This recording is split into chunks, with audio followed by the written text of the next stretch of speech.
What is scaffolding? Scaffolding is a temporary working platform to provide supports both men and materials for working place.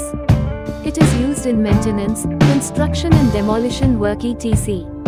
Types of scaffoldings: trestle scaffolding, steel scaffolding, patented scaffolding, suspended scaffolding, cantilever scaffolding, single scaffolding, double scaffolding, mobile scaffolding.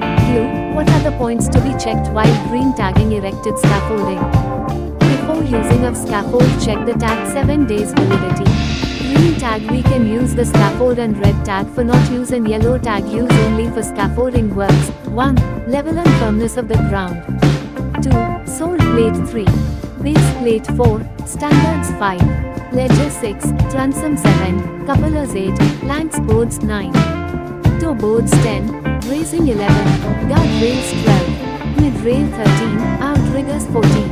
Ladders. Consider subscribing our channel to watch daily videos on